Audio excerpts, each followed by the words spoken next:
안녕하세요. 이 채널에 와주신 분들 모두 반갑습니다. 다들 평소에 연애 이야기에 관심이 많으시죠? 오늘은 조금 솔직하게 그리고 제 경험담을 버무려서 말씀드려 보려고 해요. 일단 제가 왜 이런 이야기를 꺼내게 되었는지부터 설명드리고 싶습니다. 언젠가부터 여러 사람들을 상담해 오면서 느낀 건 생각보다 많은 분들이 연애 과정에서 자신을 지나치게 낮추거나 반대로 자신을 전혀 돌아보지 않고 상대방만을 바라보는 상황에 빠진다는 거예요.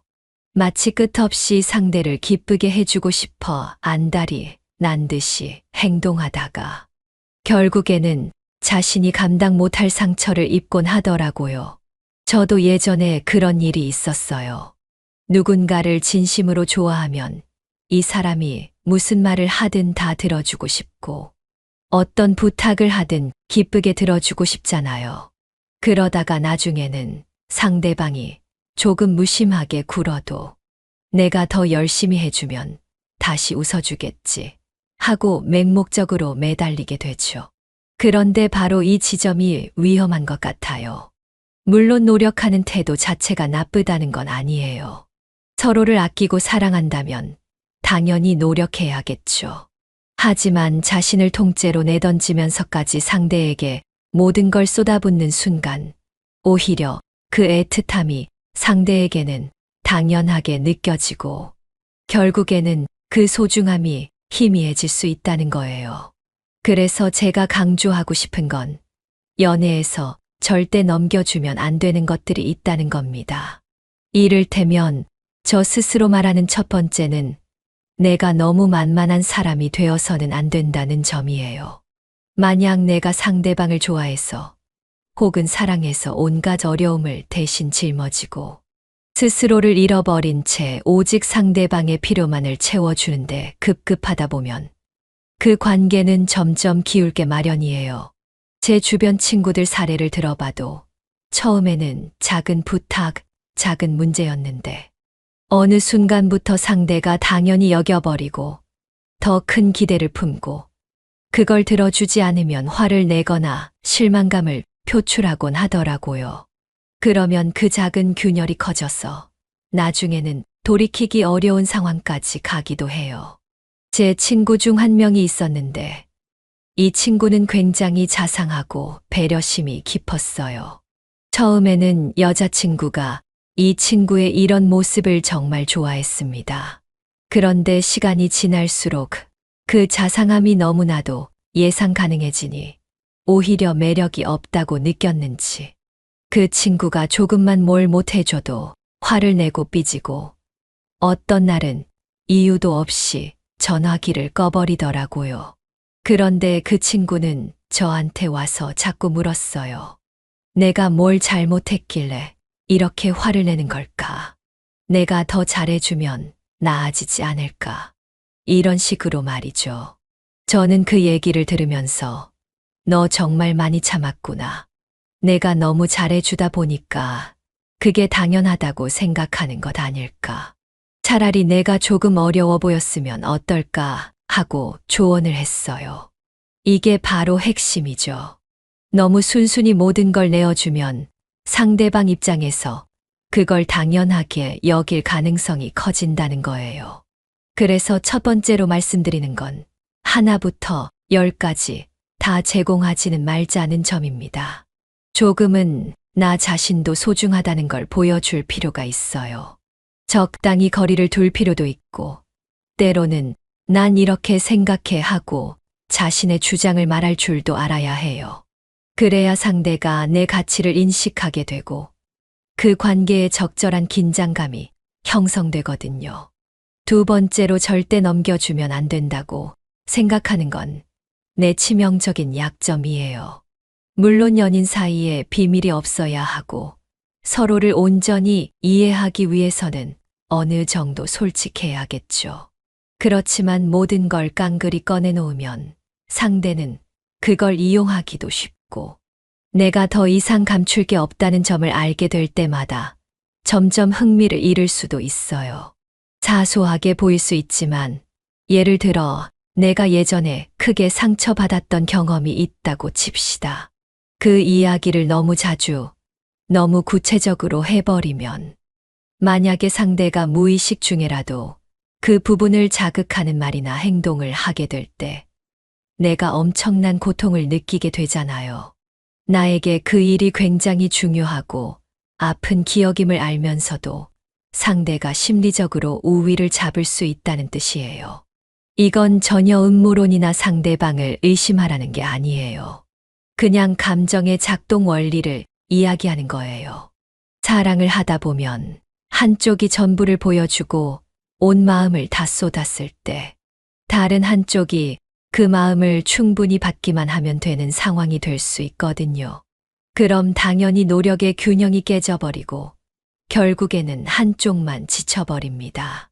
그래서 저는 가능하다면 작은 부분이라도 나의 약점이나 내가 지닌 민감한 부분을 너무 쉽게 노출하지 않는 게 좋다고 생각해요.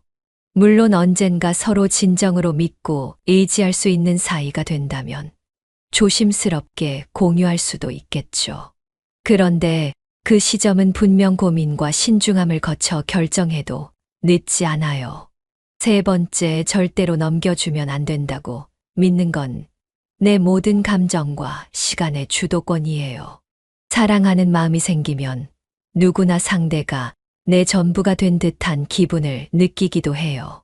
하지만 그렇다고 해서 내 삶의 축을 죄다 상대에게 맡겨버리면 안 됩니다. 일상에서 만나는 사람들, 내 가족과 친구, 내 취미, 내 미래 계획 이런 것들이 전부 사라지고 오직 그 사람만을 바라보게 되면 어느 순간 뒤를 돌아봤을 때 텅 빈 공간만 남아 있을 수 있어요. 상대가 나와의 관계를 지속하기를 원치 않게 된다면 혹은 다른 삶의 방향으로 가고 싶어 한다면 내 쪽에서는 완전히 나를 잃어버리게 되니까요. 이런 상황은 제 주변에서도 숱하게 봤고 저 역시 그 함정에 빠졌던 적이 있었습니다. 한 번은 제가 누군가를 너무 좋아해서 회사 일이든 뭐든 다 팽개치고 그 사람만 바라본 시기가 있었어요. 제 생활 리듬은 온통 그 사람의 스케줄에 맞춰졌고 그 사람이 아침에 늦게 일어나면 저도 일부러 늦게 일어나고 그 사람이 주말에 쉬고 싶으면 저도 모든 약속을 취소한 채 그 사람이 연락해 주기만을 기다렸어요. 그땐 몰랐죠. 이게 사랑하는 마음을 보여주는 거라고 착각했어요. 그런데 시간이 지나면서 그 사람이 점점 저를 당연히 여기는 순간이 오고 저는 슬슬 서운해지기 시작했어요. 왜냐하면 모든 걸 그 사람에게 맞춰줬는데 정작 상대방은 제가 그렇게까지 희생했는지조차 잘 모르더라고요. 그런데 거기서 제가 너무 화가 나거나 실망스러운 감정을 털어놓으면 상대방은 오히려 나는 그런 걸 요구한 적이 없는데 왜 혼자 그렇게까지 했느냐고 되묻곤 했어요. 저는 아무 말도 하지 못했어요. 결국엔 제 시간이, 제 감정이, 제 삶의 주도권이 저한테 없었던 거죠. 이건 정말 위험한 상태예요. 이렇게 세 가지를 절대 넘겨주면 안 된다고 말씀드렸지만 그게 곧 상대방과 철저히 벽을 쌓으라는 뜻은 절대 아니에요. 우리 모두 사람이고 사랑을 하면 자연스럽게 마음이 약해지는 게 당연하죠. 다만 내가 소중하다는 감각을 잃으면 안 돼요. 나도 한 명의 독립된 사람이고 내가 소중한 만큼 상대도 소중하다. 이걸 같이 존중해야 서로 사이가 더욱 단단해집니다. 지나치게 한쪽이 기울어지면 그만큼 관계가 망가지기 쉬워진다는 거죠. 조금 더 구체적인 예시를 들어볼게요. 어떤 분이 저에게 상담을 해온 적이 있었는데 이분은 연애 상대에게 온갖 정성을 쏟고도 늘 상대에게 만족을 못 주는 것 같아 고민이 깊었어요. 아침 7시에 일어나서 상대가 갖고 싶다고 한 한정판 물건을 사려고 줄도 서고 비 오는 날에는 한밤중에도 연락 올까봐 잠도 제대로 못 자고 기다린다고 하더라고요. 그런데 그 결과가 어떠냐면 상대방은 한 번도 고맙다는 말을 진심으로 한 적이 없었대요. 오히려 당연한 걸로 받아들이거나 늦으면 화를 내거나 때로는 그 물건이 마음에 안 들면 이건 내가 원한 게 아니다라고 타박하기도 했다고 해요. 이야기를 듣는데 제 가슴이 다 아파왔어요. 왜냐하면 이분이 얼마나 순수한 마음으로 애정을 쏟아부었는지를 제가 알고 있었으니까요. 그래서 제가 그분에게 조언하기를 너무 모든 걸 다 주려고만 하지 말고 한 번쯤은 본인의 의사를 분명히 밝히는 게 어떨까요? 예를 들면 오늘은 피곤해서 아침 일찍 못 일어나겠다. 다른 방법을 생각해 보자라고 이야기해 보세요. 상대의 반응이 어떨지 지켜보시면 좋을 것 같아요라고 했어요. 처음에는 굉장히 겁을 내더라고요. 그러면 화를 낼 텐데 어떡해요? 저를 더 싫어하게 되면 어떡해요라고 하는데 그 자체가 이미 위험 신호라고 느꼈어요. 상대방이 나를 싫어할까봐 혹은 떠날까봐 두려워서 모든 걸 억지로라도 해주려는 태도는 결국 본인 스스로를 너무 갉아먹게 되거든요. 그런데 막상 그렇게 작은 거부를 표현해 봤다고 하더라고요.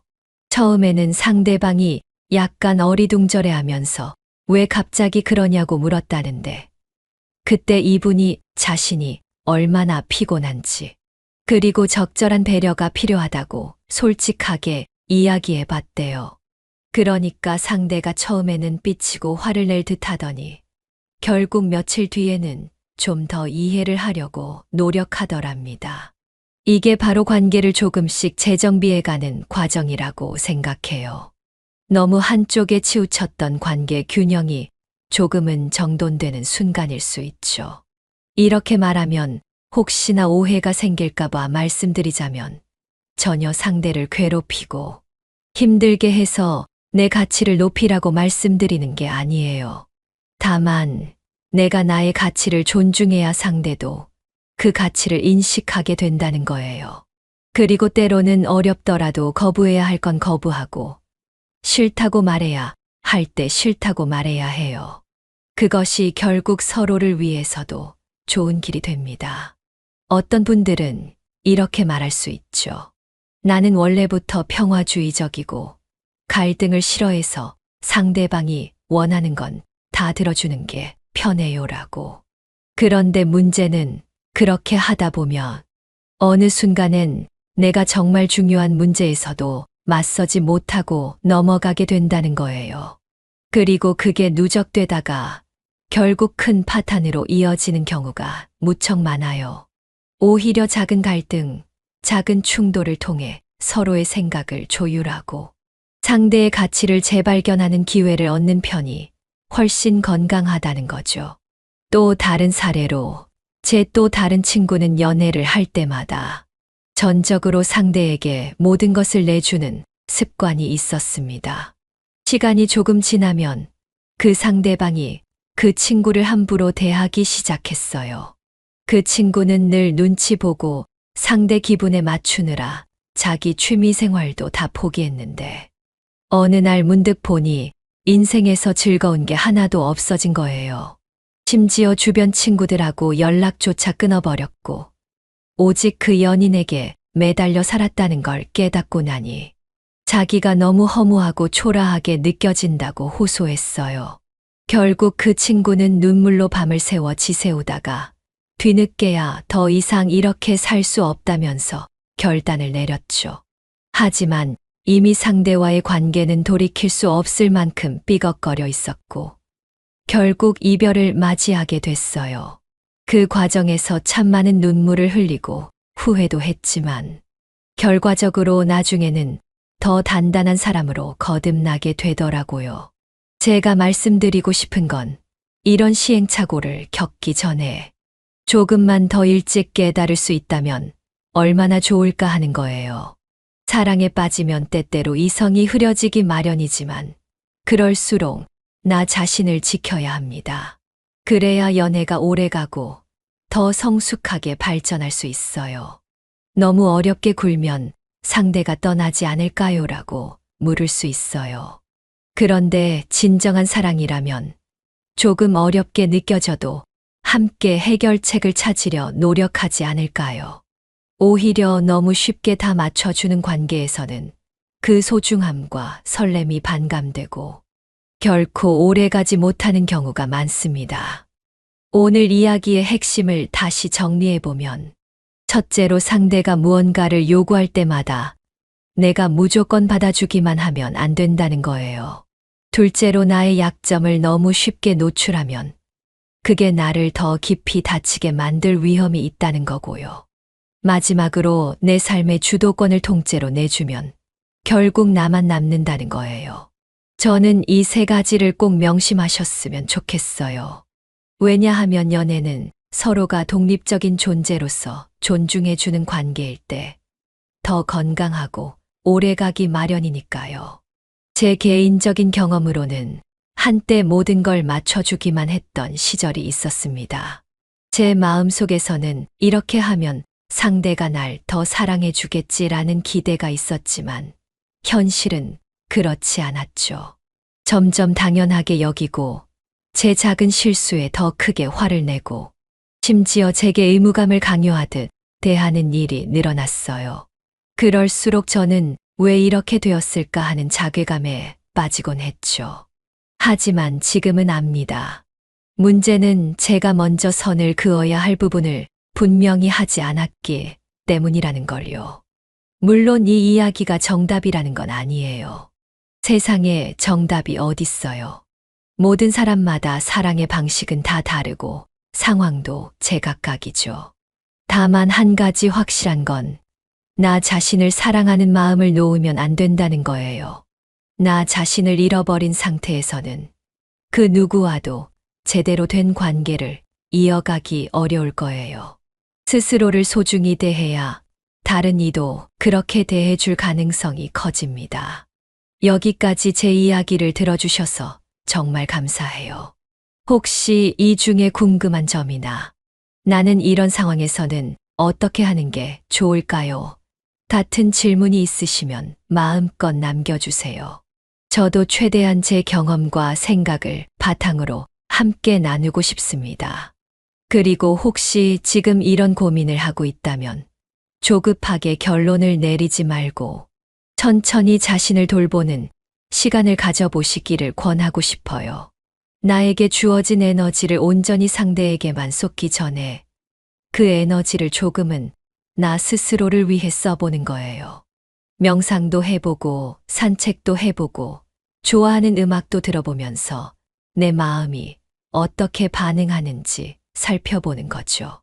그러다 보면 어떤 부분에서 내가 지나치게 양보했고 어디에서 나 자신을 더 아낄 수 있었는지 하나둘 보이기 시작할 거예요. 연애라는 게 결코 쉬운 문제가 아니잖아요. 서로 다른 세계를 살던 두 사람이 만나서 감정을 나누고 미래를 상상하고 때로는 부딪히고 상처도 입습니다. 그렇지만 그 과정에서 가장 먼저 잊지 말아야 할 건 나 자신을 지키는 태도라고 믿어요. 저는 개인적으로 상대방이 내게 잘해주길 바라기 전에 먼저 내가 나를 얼마나 제대로 대하고 있는지 돌아보게 돼요. 내가 나 자신을 허술하게 대하면 상대도 그걸 보고 똑같이 대하거나 심지어 더 함부로 대하게 될 수 있거든요. 이 이야기를 들으면서 누군가는 그럼 도대체 어떻게 해야 적당한지 모르겠다라고 말할 수 있어요. 저도 가끔 고민스럽긴 해요. 하지만 적어도 제가 배운 교훈은 마음을 다 주되 나를 잃지는 말라는 거예요. 내 마음을 전부 표현하되 상대방이 그걸 당연하게 여기면 안 된다는 사실을 끊임없이 상기시켜 주어야 해요. 조금은 어려워 보이는 사람, 조금은 자기 의견을 확실히 말하는 사람, 그런 사람에게 끌리는 이유는 그 사람이 독립적인 개체로서 매력을 풍기기 때문이거든요. 모든 걸 무조건 받아들이고 수용해주는 사람이 아니라 함께 토론하고 함께 조율해가는 사람이 훨씬 더 매력적일 수밖에 없어요. 아까 말씀드린 제 친구 사례를 계속 이야기해 볼게요. 결국 그 친구는 조금 힘든 시기를 지나면서 이제는 연애에서 예전처럼 모든 걸 내주진 않게 됐어요. 처음에는 자기한테 왜 이렇게 변했냐라는 말을 많이 들었다고 해요. 그런데 그 친구도 스스로 결심한 게 있었죠. 나는 더 이상 내 자존감을 깎아내리면서까지 누군가에게 매달리지 않겠다. 나도 내 인생이 있고 내 영역이 있다. 이런 생각을 가지고 나서 연인 사이에서도 훨씬 더 건강한 선을 유지하게 됐다고 해요. 놀랍게도 그 이후로 만난 사람과는 꽤 오랫동안 좋은 관계를 유지하고 있어요. 왜냐하면 서로가 서로를 대등한 존재로 존중하고 무언가를 부탁할 때도 이게 괜찮을지, 혹시 힘들진 않은지 묻고 배려하게 되었기 때문이죠. 결국 연애는 단순히 내가 이만큼 해줬으니 너도 이만큼 해줘야 해 같은 거래 관계가 아니잖아요. 하지만 그렇다고 해서 한쪽만 일방적으로 퍼주고 한쪽은 받기만 하는 상황이 오래가면 아무리 뜨거운 사랑도 금세 식어버릴 수밖에 없다고 생각해요. 그러니까 너무 한쪽으로 기울지 않도록 조심해야 합니다. 특히나 이 영상을 보시는 분들 중에서 지금 누군가에게 푹 빠져서 그 사람만 바라보고 계신 분들이 있다면 제 말씀을 다시 한번 곱씹어 보셨으면 좋겠어요. 물론 마음이 뜨거운 건 좋지만 그 열정이 나를 파괴하는 방향으로 흐르면 안 돼요. 그리고 한 가지 덧붙이자면 내가 조금 어렵게 굴고 내가 조금 선을 지키면 당장에는 상대가 당황하거나 서운해할 수도 있어요. 하지만 진심으로 나를 아끼는 상대라면 결국에는 그 선을 존중해 줄 거예요. 오히려 이 사람이 나에게 무조건 맞춰주는 게 아니구나. 나도 이 사람의 기준을 존중해야겠구나 하고 깨닫게 될 수 있죠. 그게 진짜 건강한 사랑의 과정이 아닌가 생각해요. 만약 상대가 그걸 못 견디고 도망가거나 아예 나를 공격하기만 한다면 아마 그건 애초에 제대로 된 사랑이 아니었을 가능성이 커요. 언젠가 누군가가 이런 말을 해줬어요. 사랑도 좋지만 그 사랑보다 더 중요한 건 나의 행복이야 라고요. 저는 이 말이 참 가슴에 남아요. 물론 사랑은 우리의 인생을 풍요롭고 깊이 있게 만들어주는 엄청난 감정이에요. 그렇지만 나를 파괴하면서까지 이어가는 사랑은 결국 사랑이 아니라 집착이 될 뿐이죠. 그래서 저는 우리의 삶에서 사랑이 핵심적인 자리를 차지하더라도 나 자신이 함께 빛나야 한다고 믿어요. 그래야 상대와 함께 더 아름다운 풍경을 만들어갈 수 있으니까요. 오늘 이야기가 조금 길었는데 혹시라도 여기까지 들으시면서 자신의 상황과 겹쳐 보이는 부분이 있었다면 한 번쯤은 내가 어디까지 내어주고 있는지 혹은 내가 어디까지를 나만의 영역으로 지키고 있는지 돌아봐 주시면 좋을 것 같아요. 사람마다 다르겠지만 적절한 경계를 지키는 게 아주 중요한 열쇠라는 걸 잊지 말았으면 합니다. 앞으로도 이런 연애나 인간관계 이야기를 자주 나눠볼까 해요. 저도 완벽한 사람이 아니니까 다양한 이야기를 들으면서 함께 배우고 성장하고 싶어요. 그러니 언제든 궁금한 점이 있거나 나는 이런 상황이 있는데 어떻게 생각하느냐고 물어보고 싶은 게 있다면 편하게 댓글로 남겨주세요. 이 채널이 조금이나마 도움을 드릴 수 있다면 정말 기쁠 것 같아요. 오늘 말씀드린 내용 중에 한 가지라도 마음속에 남는 부분이 있길 바라고 혹시 지금 힘들어하고 있다면 조금씩이라도 나 자신에게 더 많은 관심을 가져보는 계기가 되었으면 해요. 사랑을 하면서도 나를 잃지 않는 법, 제가 가장 중요하게 생각하는 가치 중 하나고 또 이 메시지를 많은 분들과 나누고 싶어서 이렇게 열심히 떠들어 봤습니다. 제 목소리가 조금이라도 위로가 됐다면 정말 좋겠어요. 모두가 자신을 아끼고 그 아끼는 마음을 토대로 건강한 관계를 만들어 나가길 바랍니다. 우리는 분명 더 나아질 수 있고 더 행복해질 수 있다고 믿어요. 때로는 눈물도 흘리겠지만 그 경험을 통해 서로가 더 단단해지고 더 깊어질 수 있으리라 생각합니다. 제가 드리고 싶은 마지막 한마디는 나를 너무 헐값에 팔지 말자예요. 내가 전부를 다 던져버리면 그건 내가 가진 소중한 것까지 포기하는 셈이에요. 사랑이 소중하다면 그 사랑 속에서 나 자신도 빛날 수 있어야겠죠.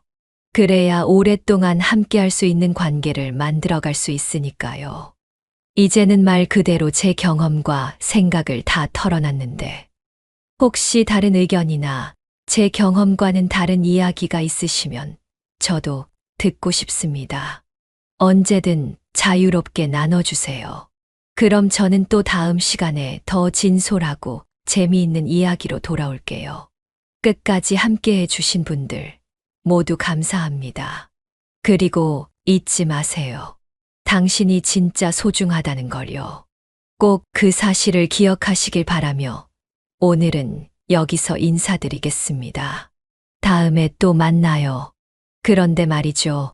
가끔은 나를 헐값에 팔지 말자라고 하면 이걸 너무 극단적으로 받아들이는 경우도 있어요. 상대방이 부탁을 하면 아예 무시해버리거나 벽을 쌓고 의사소통을 단절시켜 버리려고 하기도 해요. 하지만 제가 말하는 건 절대 그런 의미가 아니에요. 사랑 안에서의 대화와 타협은 필수적이고 어찌 보면 사랑의 예술이라고 할 수 있죠. 누구나 다르고 그 다름을 맞춰가는 과정에서 서로가 더욱 가깝게 느껴지기도 해요. 저도 연애하면서 상대가 원하는 걸 해주면서 행복해지기도 했어요. 하지만 그 해줌이 어디까지나 상호적인 것이라면 문제가 없어요. 한쪽만 일방적으로 주는 구조가 되면 결국엔 관계가 망가질 위험이 높아진다는 거예요. 이렇게 말하면 나는 원래 주는 걸 좋아하는 사람이에요. 받는 것보다 주는 게 더 기쁘거든요라고 하시는 분들도 있을 거예요. 저도 사실 성향상 주는 걸 좋아하는 편이라 그 마음을 잘 압니다. 하지만 진짜로 주는 걸 좋아한다는 건 내가 주면서도 행복하고 동시에 그 행복을 나누는 과정을 통해 상대방도 행복해져야 한다는 거예요. 그런데 만약 내가 주기만 하고 상대는 받기만 하면서도 고맙다는 표현조차 제대로 하지 않는다면 그건 시간이 지나면서 필연적으로 갈등이나 서운함을 만들어낼 수밖에 없어요. 결국 주는 사람 입장에서도 내가 왜 이렇게까지 해야 하지 하는 생각이 들 수 있고 받는 입장에서는 이건 늘 당연한 거지 뭐라고 느끼게 되니까요.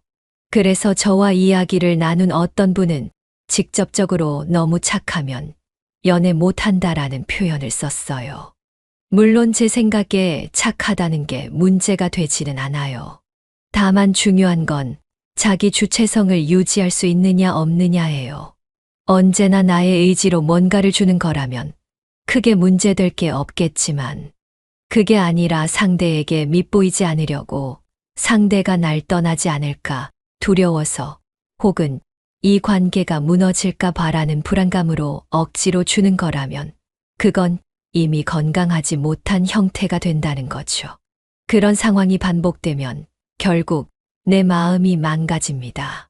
자신에 대한 실망과 분노가 쌓이다가 어느 날 폭발하거나 아니면 우울함에 잠식되기도 해요.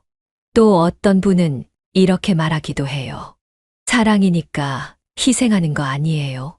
그렇죠. 사랑에서는 어느 정도 희생이 자연스럽게 따르기도 해요. 하지만 그 희생이 일방적이라면 그리고 그 희생을 상대가 전혀 미안해하거나 고마워하지 않는다면 그것이 진정한 사랑인지 생각해 볼 필요가 있어요.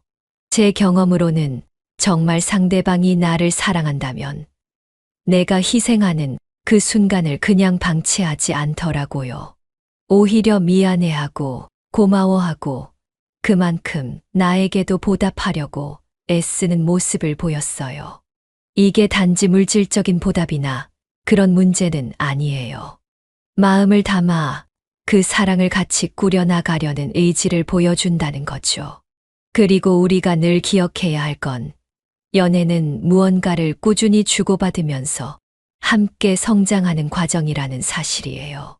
만약 내가 일방적으로 주기만 하는 형태라면 그건 내가 상대를 성장시키는 과정이 아니라 상대가 내 헌신을 소비하는 과정으로 변질될 수 있어요.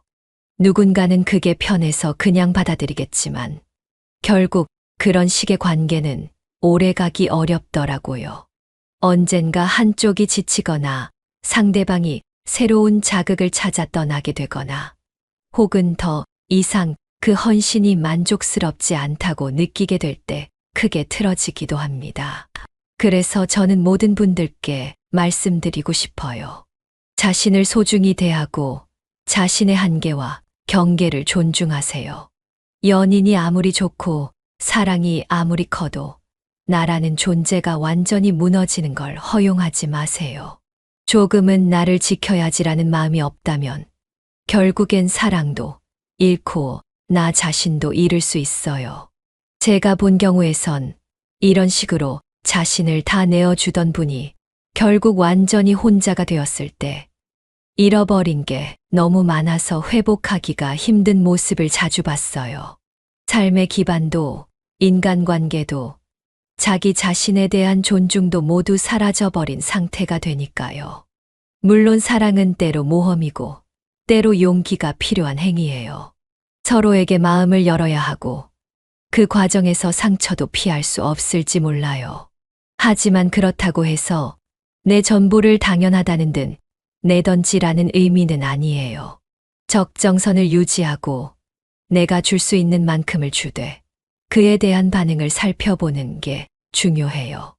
혹시 내가 주는 만큼 받으려고만 하고 나의 노력을 가볍게 여기거나 함부로 대한다면 그건 연인이라고 부르기엔 좀 부끄러운 모습 아닐까요? 저는 이렇게 말씀드리면서도 사실 그런 상황에 놓여 있는 분들을 비난하고 싶지는 않아요.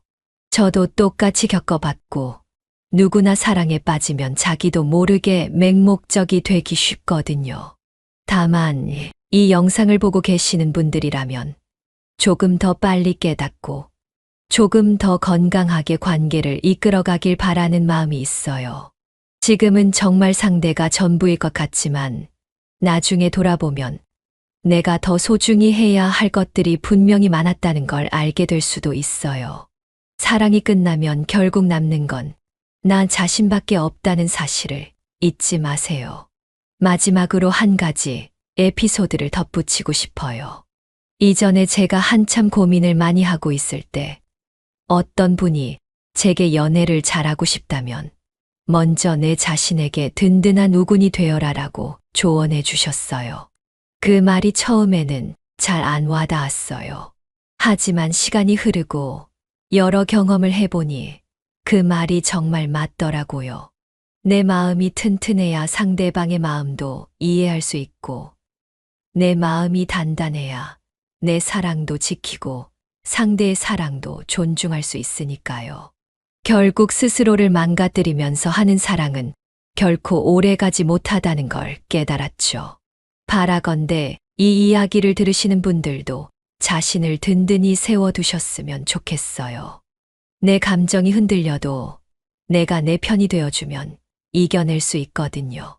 외로워질 때도 내가 나를 사랑하는 마음이 있으면 견딜 수 있어요. 그게 없으면 상대가 나에게 조금만 소홀해져도 금방 무너져 버릴 수밖에 없어요. 그러니 꼭 마음에 새겨주세요. 내가 나를 아끼고 내가 나를 지키고 내가 나를 존중할 줄 알면 그제야 제대로 된 사랑을 시작할 수 있다고 믿어요. 여기까지 들으시느라 정말 수고 많으셨고 또 감사합니다. 이 채널이 많은 분들에게 작게나마 도움이 되길 바라며 앞으로도 더 많은 이야기를 나눌 수 있으면 좋겠어요. 혹시 제 얘기에 동의하지 않는 부분이 있다면 거기에 대해서도 자유롭게 의견 주시면 좋겠어요. 대화를 통해서 더 확장되고 발전될 수 있다고 믿습니다. 그럼 오늘은 이쯤에서 마무리하겠습니다.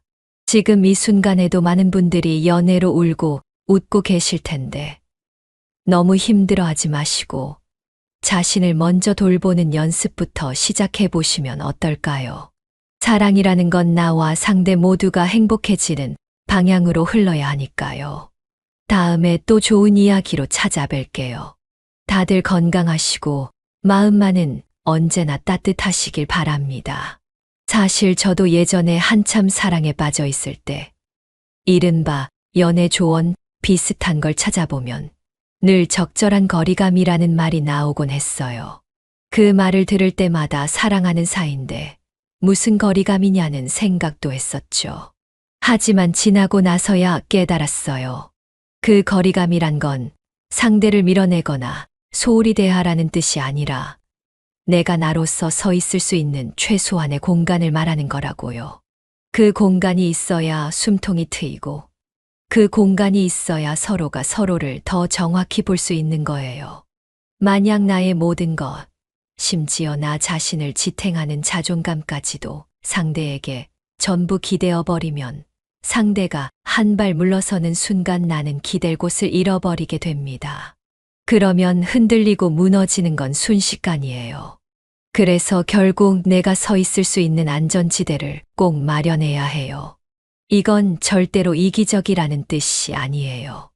오히려 서로가 건강하게 사랑하기 위해서는 각자 자기만의 안전기지가 필요하다고 볼 수 있죠.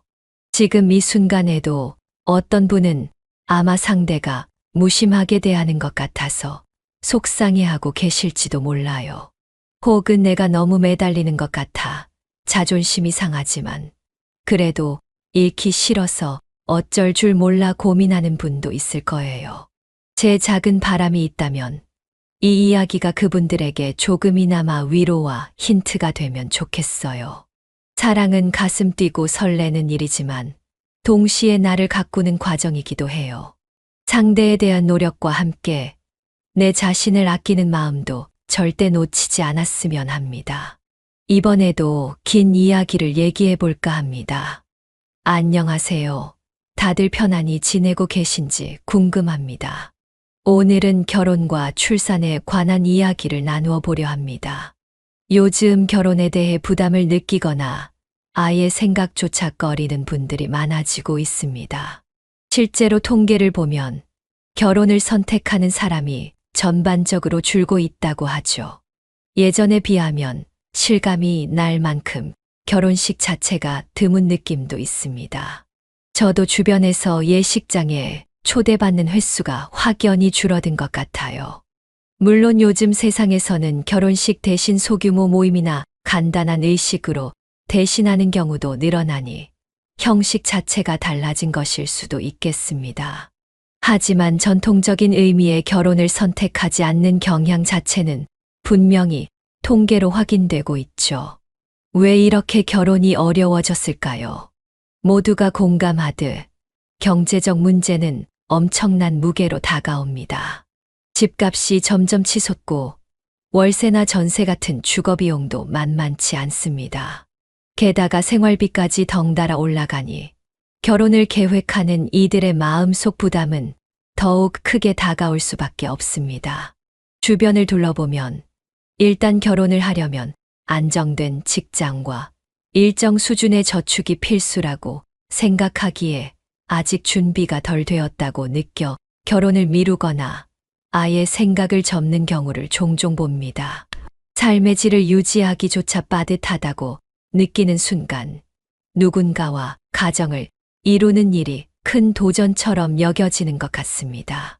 제 개인적인 경험을 말씀드리자면 저도 한동안 결혼을 고민했었습니다. 연애는 좋았지만 막상 결혼을 생각하면 여러 요소가 머릿속에서 복잡하게 얽히더군요. 직장 생활을 유지하면서 육아를 같이 한다는 게 상상만으로도 버겁게 느껴졌습니다. 일을 잠시 그만두고 아이를 돌보겠다고 해도 그 기간 동안의 경력 단절이나 경제적 타격에 대한 걱정이 앞서곤 했습니다. 그래서 가끔은 혼자 지내는 게 더 편한 건 아닐까 하는 생각이 들었습니다. 이런 생각을 하는 사람이 저뿐만은 아닐 겁니다. 가까운 지인들도 모두 비슷한 고민을 털어놓으며 머리를 싸매곤 했으니까요. 결혼을 한다 하더라도 출산을 선택하지 않는 경우도 많아졌습니다. 저출산이 사회적으로 계속 거론되고 있으니 많은 분들이 다들 알고 계실 겁니다. 국가 차원에서 아이가 많아지기를 바라지만 정작 현실적인 문제들이 발목을 잡습니다. 육아가 얼마나 힘들고 고된지 실제로 겪어본 사람들에게 물어보면 다들 고개를 끄덕입니다. 밤낮 없이 깨어 있어야 하고 아이가 자라면서 드는 교육비나 생활비도 무시 못할 수준이라고 하죠. 게다가 교육 경쟁이 치열하니 부모 입장에서는 가능하면 좀 더 좋은 교육 환경을 마련해 주고 싶어 고민이 한둘이 아닙니다. 이런 부담들은 결혼과 출산을 망설이게 만들기 충분합니다. 그래서 정부에서 여러 가지 지원책을 내놓고 있습니다. 아이를 낳으면 출산보조금을 지급하고 어린 자녀가 있을 경우 각종 세제 혜택을 제공한다고도 합니다. 일부 지역에서는 둘째 아이와 셋째 아이를 낳으면 거액의 보조금을 준다고 하던데 솔직히 이런 정책이 얼만큼 실질적인 도움이 될지는 아직 잘 모르겠습니다. 한두 번 일시금으로 받는 지원보다 중요한 것은 장기적으로 안정된 환경이 마련되어야 한다는 점이 아닐까요? 아이가 자라나는 동안 지속적인 지원이나 사회적 제도가 뒷받침되지 않으면 잠깐의 보조금만으로는 미래에 대한 불안을 해소하기 어려울 것 같습니다. 또 한 가지 이슈는 직장 문화입니다. 출산휴가나 육아휴직 제도가 확대되었다고는 하지만 실제로 이를 제대로 쓰지 못하는 경우가 많습니다. 눈치가 보이거나 자리를 비우는 동안 밀려버리는 업무 부담, 그리고 복직 후의 적응 문제 등 여러 난관이 있습니다. 예전에 회사 생활을 할 때도 동료들이 휴직을 고민하다가 결국 직장을 포기하는 모습도 봤습니다. 결혼과 출산을 선택하는 순간 경력 단절이나 경제적 손실을 감수해야 한다고 느낀다면 누가 선뜻 아이를 낳을 결심을 할까요? 실제로 그런 두려움을 호소하는 이들이 적지 않아서 마음이 안타깝습니다. 출산율이 낮아지면 장기적으로 인구 구성에 변화가 생기고 그러면 여러 분야에서 인력 부족 현상이 발생할 수 있다고 합니다. 교육, 복지, 의료 등 다양한 영역에서 어려움을 겪을 것이라는 우려가 있죠. 그런데도 개인의 삶 자체가 벅찬 상황에서 국가나 사회의 미래를 생각하며 출산을 선택하기는 쉽지 않습니다. 어느 누구를 탓할 수도 없는 복합적인 문제라서 사회 전반에서 모두가 머리를 맞대야 하지 않을까 싶습니다. 아이를 낳는다는 게 참 기적 같은 일이지만 그만큼 책임감이 뒤따른다고들 하지요. 기쁨과 고단함이 함께 찾아오는 경험이라고도 합니다. 그러다 보니 많은 분들이 결혼을 서두르지 않고 만약 결혼을 해도 둘째 아이는 낳지 않는 경우가 늘어나는 것 같습니다. 어떤 이들은 아이의 결혼 자체가 자신에게 맞지 않는 선택이라고도 말합니다. 이런 세상에서 과연 어떤 식으로 미래를 설계하고 살아가야 할까요? 저도 늘 궁금합니다. 시청해 주시는 분들께서는 어떤 생각을 가지고 계신지요? 제 이야기를 들으면서 혹시 공감되는 부분이 있으셨나요? 아니면 전혀 다른 시각을 가지고 계신지도 궁금합니다. 결혼을 해서 살고 계신 분들은 그 과정에서 어떤 어려움을 겪으셨으며 어떻게 극복하셨는지 함께 나누어 주시면 좋겠습니다. 아직 결혼이나 출산 계획이 없거나 망설이고 계신 분들도 요즘 어떤 고민을 하고 있는지 솔직한 이야기를 해주시면 서로에게 도움이 되지 않을까 싶습니다. 저의 경험을 조금 더 덧붙이자면 결혼에 대해 고민하던 시절에는 주변의 조언을 많이 들어보려고 노력했습니다. 이미 가정을 이루고 있는 지인들은 아이가 주는 즐거움이 크다고 말했지만 동시에 현실의 부담이 너무 커서 힘들 때도 많다고 솔직하게 털어놓았습니다.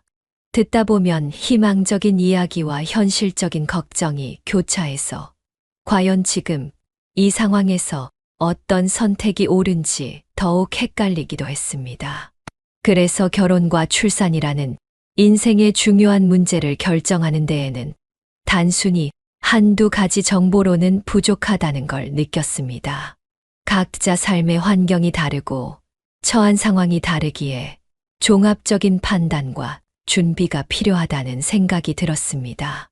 또한 저는 교육 문제에서도 많은 고민을 했습니다. 아이가 태어나면 어떤 교육을 시켜야 할지, 혹시 사교육에 너무 매달리면 경제적 부담이 커지진 않을지, 그렇다고 공교육만으로는 아이가 뒤처지지 않을지 하는 여러 가지 걱정들이 떠오르더군요.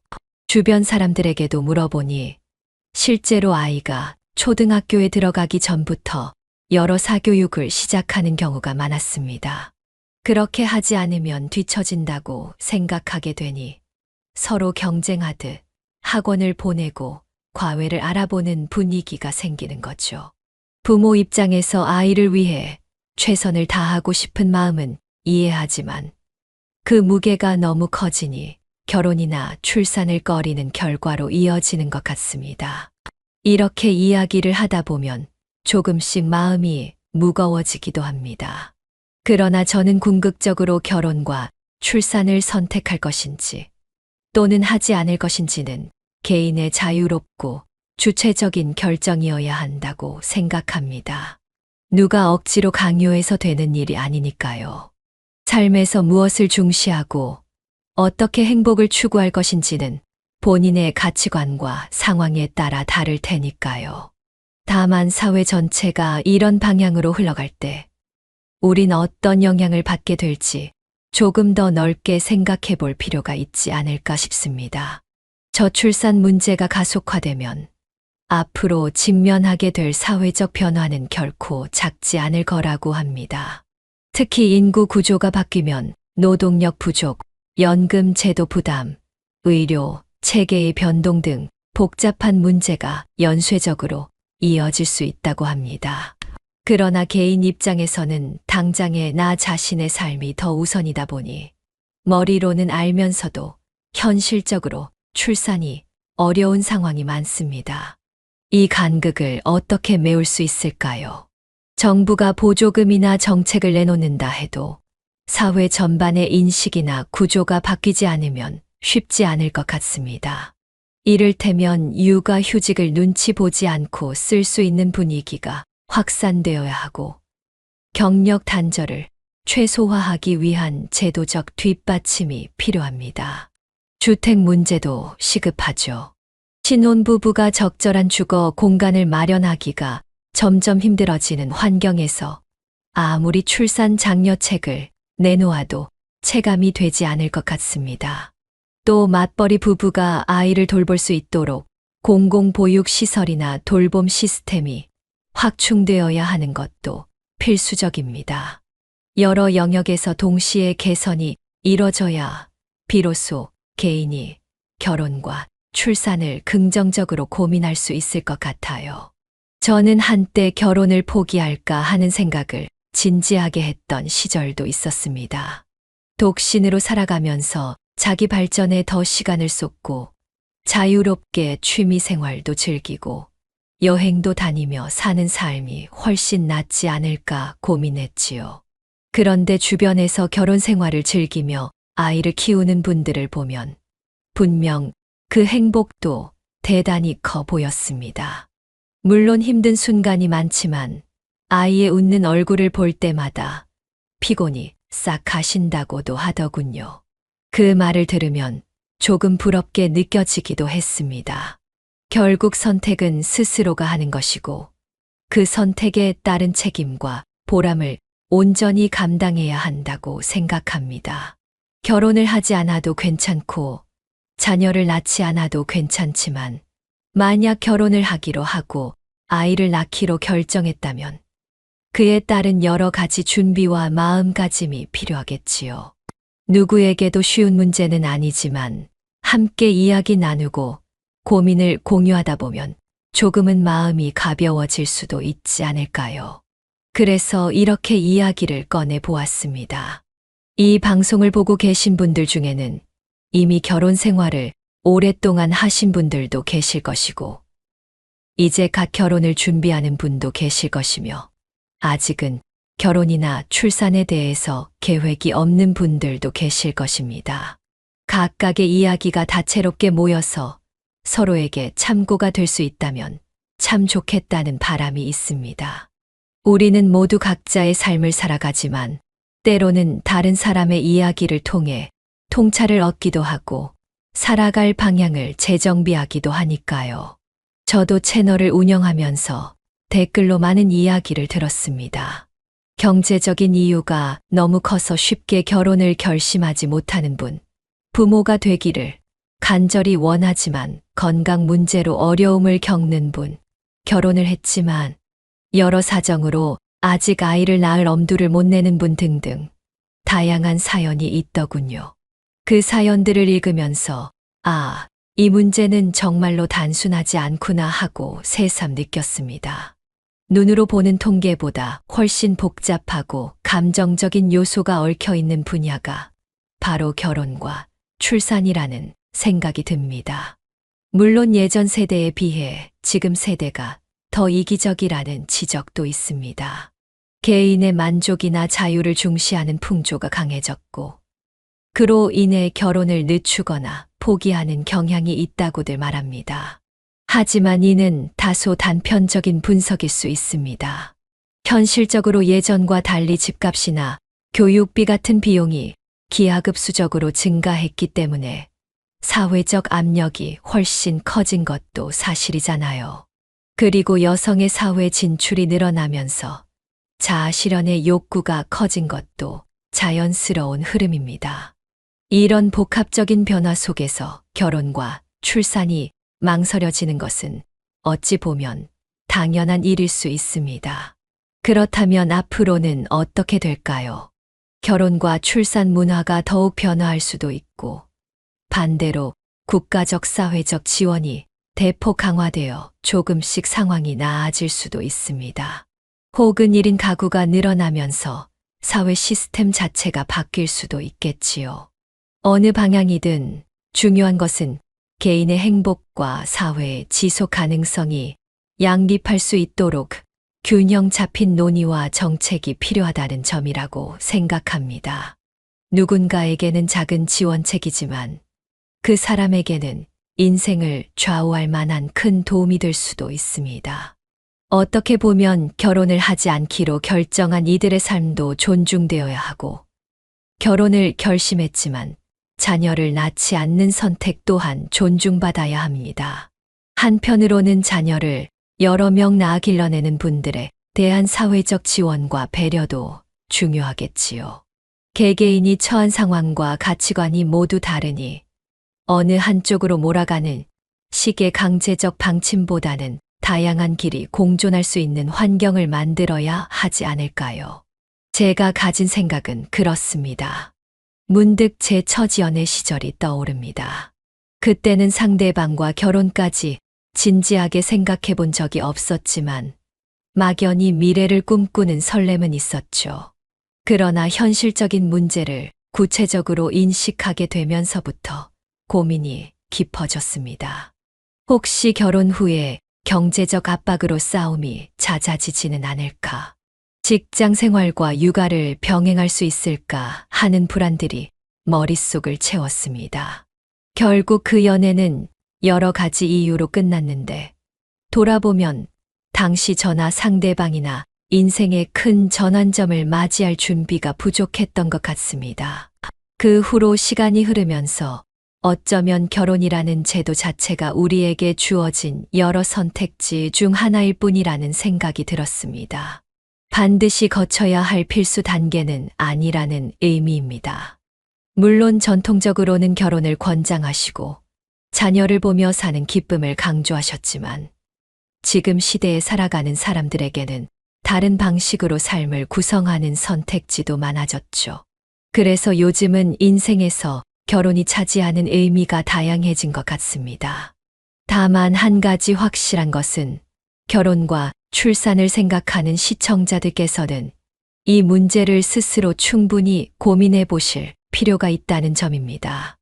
누군가의 강요나 사회적 압박 때문에 움직여서는 후회가 남을 수도 있으니까요. 본인이 중요하게 여기는 가치, 실제로 감당 가능한 재정 상태, 그리고 서로 간의 합의를 이룰 수 있는 파트너십 등 여러 요소를 고려해야 합니다. 준비가 되었다고 해서 모든 불안과 걱정이 사라지는 것은 아니겠지만 최소한의 대비는 필요하겠지요. 혹시 지금 저의 이야기를 듣고 계시면서 이런 고민을 한 번이라도 해보셨던 분들은 어떠셨나요? 누구나 쉽게 결론 내릴 수 있는 문제는 아니라고 생각합니다. 결혼과 출산에 대한 이야기를 주변 사람들과 나누다 보면 예상치 못한 조언이나 깨달음을 얻을 때도 있습니다. 그러니 부디 혼자 고민하기보다는 믿을 수 있는 지인이나 가족과 충분히 상의해 보시고 이 채널을 통해서도 서로의 경험을 공유해 볼 수 있으면 좋겠습니다. 주변에서 아이를 키우는 부부의 이야기를 들어보면 힘든 만큼 행복도 크다는 말을 자주 듣습니다. 아이가 조금씩 자라나는 모습을 지켜보는 것이 큰 감동을 준다고 하더군요.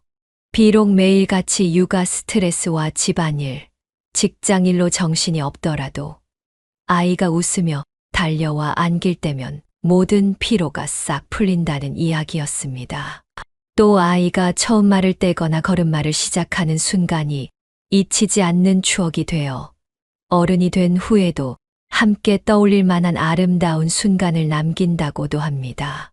이런 이야기를 들으면 결혼과 출산이라는 선택이 가져다주는 특별한 가치가 있음을 새삼 깨닫게 됩니다.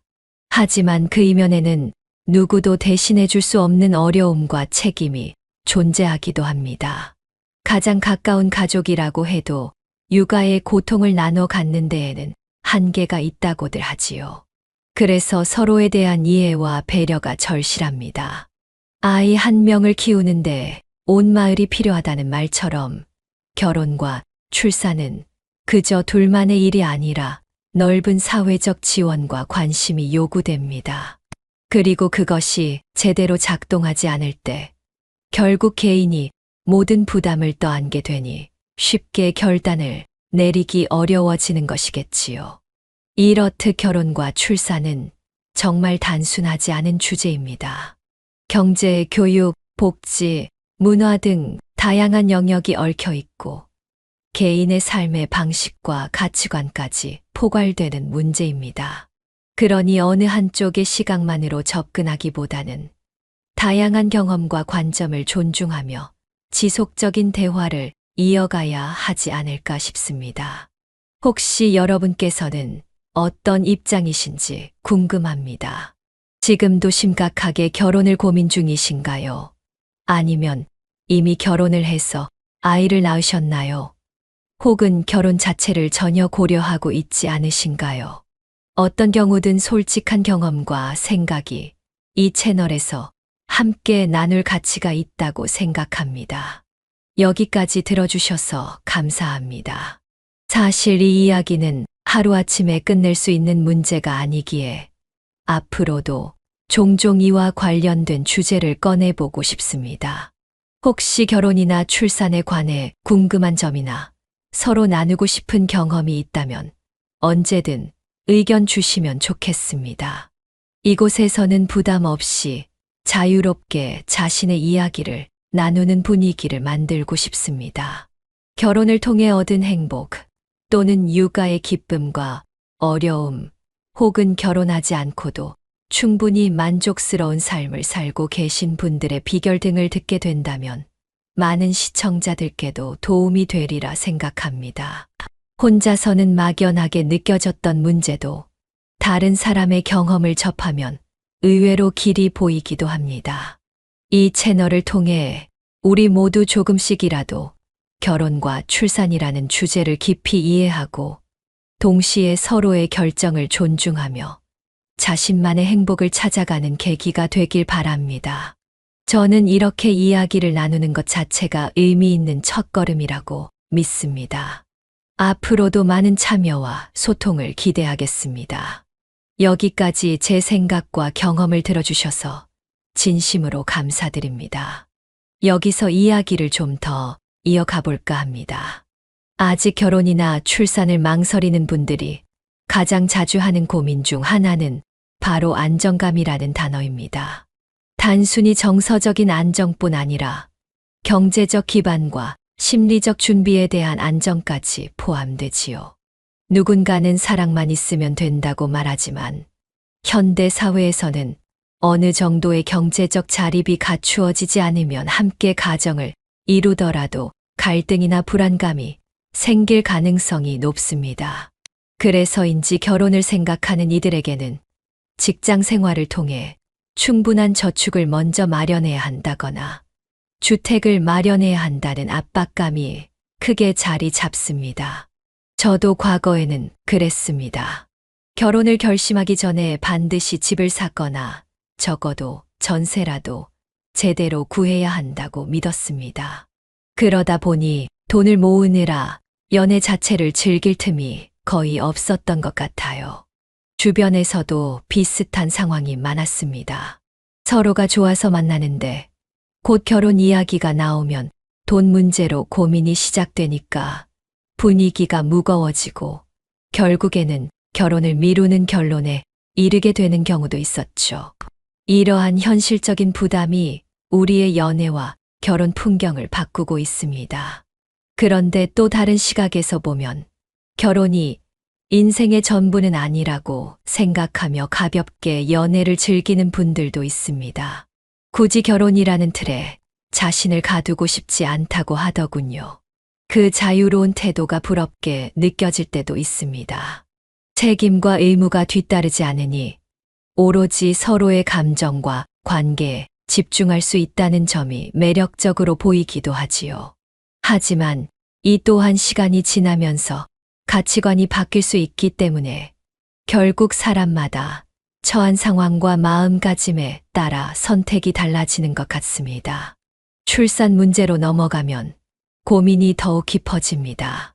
한 아이를 세상에 데려와 키우는 일은 결코 가볍지 않지요.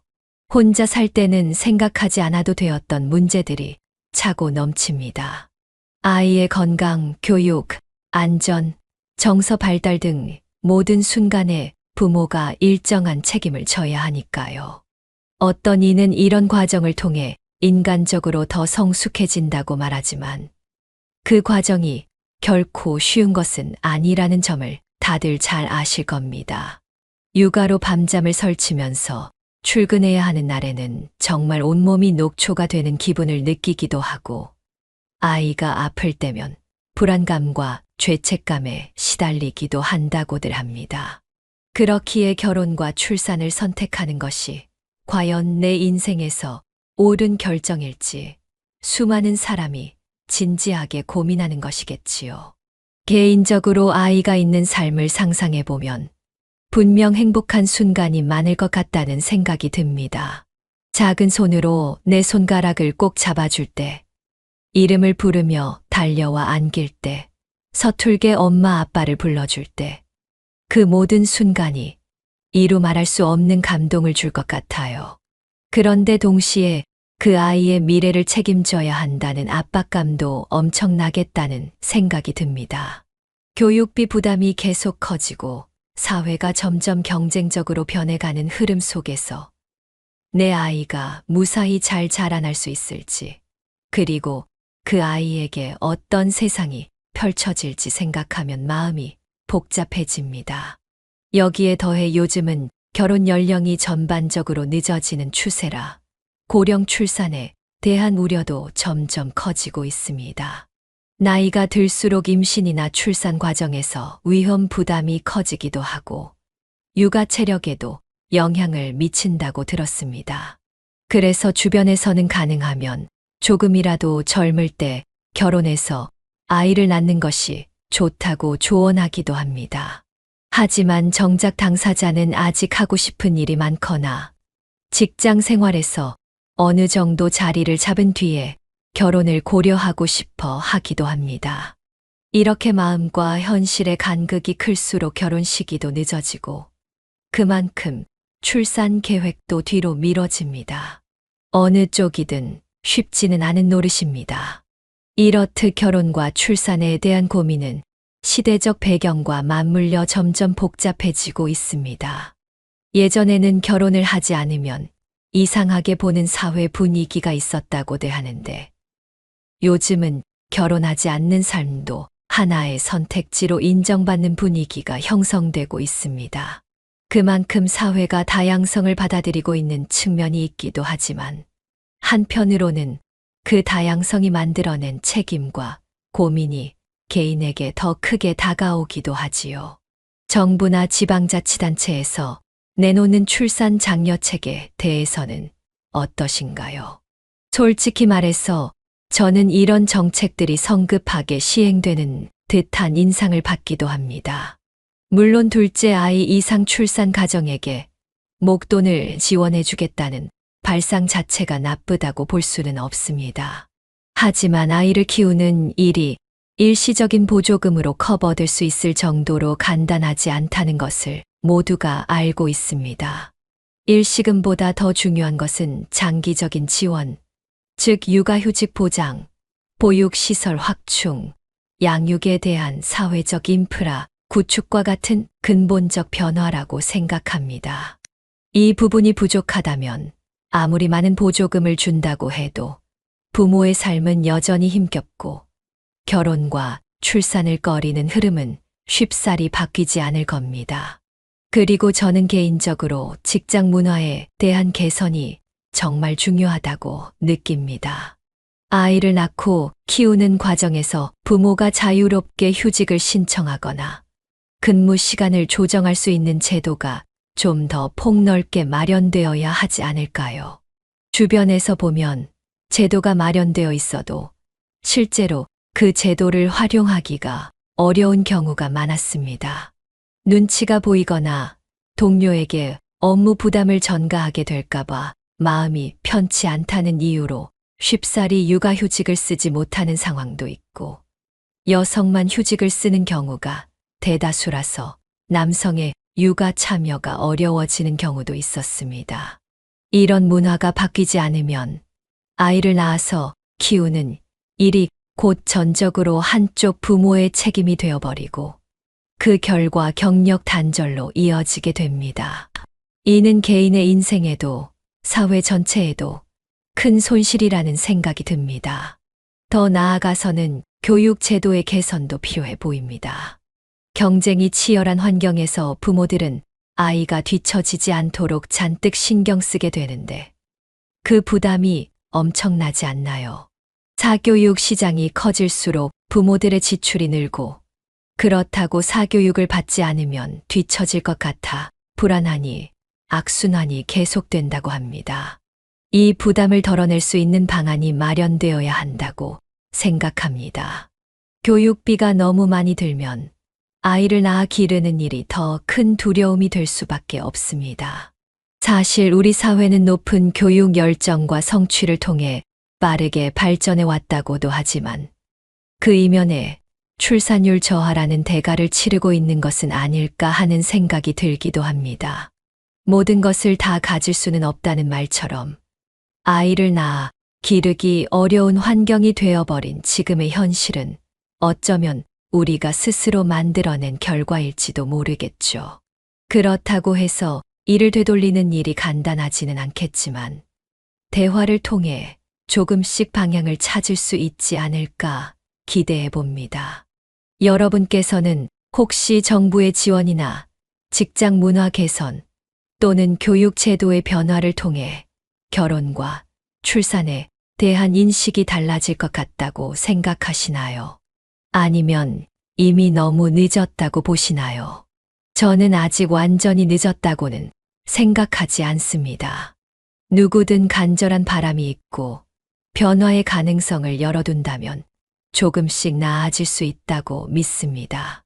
다만 그 변화가 지금 당장의 통계 수치를 끌어올리기 위한 단기 정책이 아니라 실제로 사람들의 삶을 개선하고 안정감을 주는 지속적인 정책이어야 하겠지요.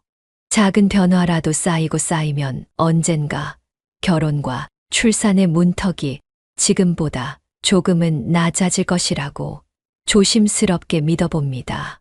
그래서 저는 이 채널에서 결혼과 출산에 대한 이야기를 계속해서 함께 나누고 싶습니다. 각자의 위치와 상황이 다를 테니 어떤 분들은 정말 결혼이 필요 없다고 생각할 수도 있고 또 어떤 분들은 아이를 가질 수 없다면 인생의 의미가 퇴색된다고 느낄 수도 있겠지요. 극단적으로는 결혼 제도를 없애야 한다고 주장하는 시각도 있고 반면에 전통적인 가정의 가치를 강조하는 시각도 있습니다. 이런 상반된 의견이 모일 때 그 안에서 통합적인 시각이나 새로운 대안이 나올 수 있다고 봅니다. 저는 결혼이나 출산을 선택하지 않은 삶을 지지하면서도 그것을 택한 삶을 폄훼해서는 안 된다고 생각합니다. 반대로 결혼하여 아이를 키우는 분들 또한 그렇지 않은 삶을 선택한 이들을 이해하고 존중할 필요가 있지 않을까요? 결국 우리가 살아가는 세상은 다원화되어 가고 있고 각자에게 맞는 삶의 형태가 있을 테니 말입니다. 문제는 이런 다양한 형태의 삶이 모두 존중받을 수 있는 토대를 어떻게 마련하느냐 하는 부분입니다. 개인의 행복은 존중하되 사회 전체가 유지되고 발전해 나가야 한다는 점에서 조화와 균형을 찾기가 쉽지 않지요. 그래도 함께 이야기를 나누면 길이 보이지 않을까 싶습니다. 저도 이렇게 말씀드리긴 하지만 때로는 고민이 깊어지면 제가 어떤 스탠스를 취해야 할지 모를 때가 있어요. 그럴 때는 시청자분들의 댓글이나 메일을 보고 많은 도움을 받습니다. 각기 다른 배경에서 살아온 분들의 시각과 경험은 저에게도 큰 영감을 줍니다. 그래서 부디 이 영상 아래의 결혼과 출산에 대한 솔직한 생각을 자유롭게 남겨주시면 좋겠습니다. 그리고 주변 사람들에게도 이 채널을 소개해 주셔서 더 많은 이야기가 모일 수 있으면 하는 작은 바람이 있습니다. 이렇듯 결혼과 출산 이야기는 가볍게 흘려보낼 수 없는 중요한 주제입니다. 우리 삶의 일부이자 사회의 미래를 결정짓는 문제이기도 합니다. 개인의 선택을 존중하면서도 서로가 어떤 상황에 놓여 있는지 공감하려고 노력하면 언젠가는 모두가 조금 더 안전하고 따뜻한 환경에서 살 수 있게 되지 않을까요?